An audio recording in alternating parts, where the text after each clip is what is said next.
Hello guys, welcome to my YouTube channel. नमस्कार। कैसे हैं आप लोग?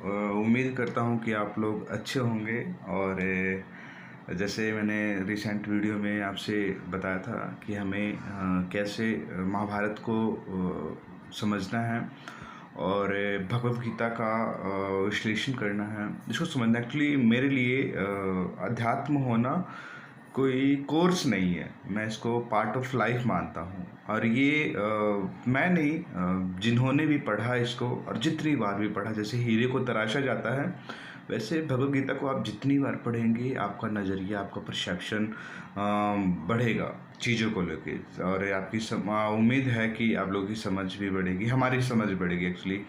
तो लास्ट वीडियो में मैंने बताया था कि इसे स्टार्ट करेंगे। तो एक्चुअली मैं उम्मीद ये कर रहा हूँ कि आप लोगों को महाभारत का हिस्ट्री पता होगा, बैकग्राउंड पता होगा कि महाभारत हुआ क्यों और कुरुक्षेत्र को धर्म क्षेत्र भी क्यों कहा गया।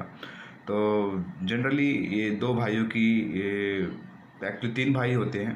तो और जो गुरु गद्दी बड़ा भाई होता है, तो एक्चुअली इतिहास में या फिर उस टाइम हम ये कह सकते हैं कि एक रिवाज था कि जो बड़ा भाई है राजगद्दी उनको ही मिलेगा।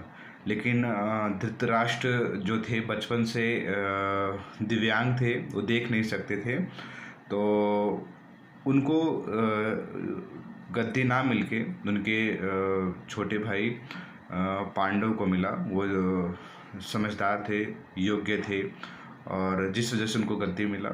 और कुछ टाइम बाद उनकी मृत्यु हो गई, और उनके जब मृत्यु हुई उनकी, तो उनके बच्चे छोटे थे, और इवन कौरव धृतराष्ट्र के भी बच्चे छोटे थे, तो गुरुकुल में पढ़ रहे थे वो। तो धृतराष्ट्र से ये कहा गया कि कुछ टाइम तक गुरु गद्दी आप संभालिए भीष्म पितामह की छत्र छाया में, और आफ्टर डैट जब भी बच्चे बड़े हो जाएंगे पांडव के, तो ये उनको सौंप दिया जाएगा।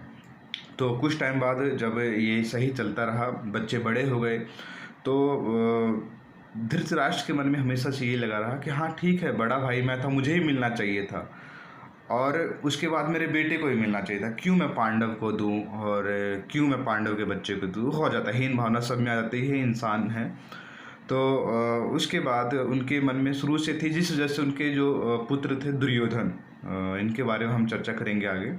तो दुर्योधन का चरित्र ऐसा था कि वो बचपन से उनके मन में द्वेष, घृणा, शायद कह सकते हैं जेनेटिक थी, पिता का जो जीन्स था उनके अंदर। और उसके बाद जो पिता ने जो सिखाया, कहते हैं ना कि इंसान 3 चीज़ों में बढ़ता है, तो ऐसा ही था। तो हम इस पर भी चर्चा करेंगे आगे। तो हम अध्याय 1 का एक्चुअली हम ना कोशिश करेंगे कि हर एक श्लोक को हम समझे। उसको मैं नोट्स सुनाता हूँ हर चीज़ के, तो श्लोक के नोट्स सुनाऊंगा, उसको मैं हिंदी आसान शब्दों में मैं उसको एक्सप्लेन करूँगा चीज़ों को।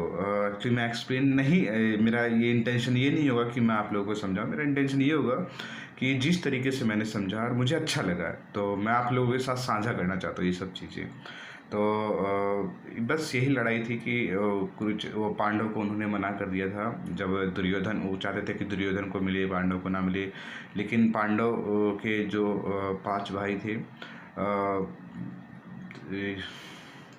सबसे बड़े भाई हमारे उनके जिनको हम धर्मराज भी कहते थे, युधिष्ठिर, भीम, नकुल, सहदेव और अर्जुन।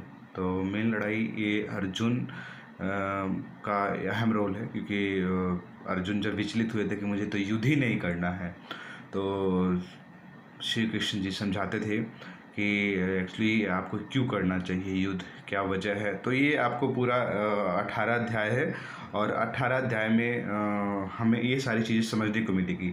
इसमें हमारे चैप्टर डिफरेंट चैप्टर है। मैं आपको जस्ट बता देता हूँ कि चैप्टर कौन कौन से हैं। Just minute. इसमें हमारा अध्याय 1 है, कुरुक्षेत्र के युद्ध स्थल में सैन्य निरीक्षण। जो धृतराष्ट्र संजय से पूछते हैं कि हाँ क्या चीज़ें चल रही, कैसे हो रहा है। फिर गीता का सार उसमें दूसरे अध्याय में बताते हैं कि हाँ ज्ञान क्या होता है। तीसरे में कर्म योग के बारे में बताया जाता है। ऑब्वियसली जब ज्ञान होता है तो कर्म योग, हमारा इंसान है तो हमारे कर्म क्या बनते हैं ये भी बताया जाता है। फिर दिव्य ज्ञान जो श्री कृष्ण जी ने अर्जुन को दिया, अबाउट स्पिरिचुअलिटी कि हाँ आपको आत्मा क्या है, परमात्मा क्या है, कर्म योग, कृष्ण भावना भौतिक कर्म जो कृष्ण चाहते हैं उनके हिसाब से कर्म क्या है, ध्यान योग, अबाउट मेडिटेशंस और कैसे हम परमात्मा को अपने आप से बातें कर सकते हैं, उनको स्मरण कर सकते हैं, उनकी सिमरन कर सकते हैं। तो फिर भगवत ज्ञान आता है, फिर भगवत प्राप्ति आती है, कैसे चीज़ों को समझ के अपने लाइफ में आप जॉब करना है, परम गुरु ज्ञान आता है। फिर श्रीमद् भगवान का ऐश्वर्य, विराट रूप, जब एक्चुअली पहले समझाते हैं, जब वो नहीं मानते हैं तो बाद में उनको अपना दिव्य रूप दिखाना पड़ता है कि जो आप देख रहे हो वो मैं नहीं हूँ। देन भक्ति योग आता है, प्रकृति पुरुष और चेतना, प्रकृति के बारे में, इंसान के बारे में, हमारी चेतना के बारे में, जिसके बारे में हम आगे बातें करेंगे। प्रकृति के 3 गुण, रजोगुण, तमस रजस और सतत्व, सॉरी, और पुरुषत्व योग। फिर दैवीय और असुरी स्वभाव क्या होता है, श्रद्धा के विभाग क्या होते हैं, ओपन सहार संन्यास की स्थिति। ये 18 अध्याय है और मुझे उम्मीद है कि हम इसको अच्छी तरीके से एक्सप्लेन करेंगे। तो मैं कल से इसके नोट्स बनाता हूँ। चैप्टर 1 के अध्याय है उनके मैं नोट्स बनाता हूँ, चैप्टर 2 के अध्याय उनके नोट्स बनाता हूँ। तो इस तरीके से मैं नोट्स बनाता चलता रहा हूँ। मैं नोट्स एक्चुअली इस तरीके से, क्योंकि भगवत गीता में चीज़ें बहुत ज़्यादा अच्छी तरीके से समझाया गया है, नो डाउट, लेकिन कुछ शब्द का परसेप्शन जो श्री कृष्ण जी ने जिस तरीके से ज्ञान दिया था, मैं उम्मीद नहीं करता कि हम उसी तरीके से समझ पाते हैं। हम कोशिश कर सकते हैं समझने के लिए। तो थैंक यू सो मच। हम शायद शाम को मैं दूसरा वीडियो डालूंगा इसके ऊपर। तो ये बेसिक वीडियो था बताने के लिए कि हाँ भगवद गीता हमें क्यों पढ़ना चाहिए, क्यों हुआ था ये युद्ध, ये सारी चीज़ें हम समझेंगे। तो thank you so much again. मिलते हैं अगले वीडियो में। नमस्कार। Thanks for watching, like and comment. Like.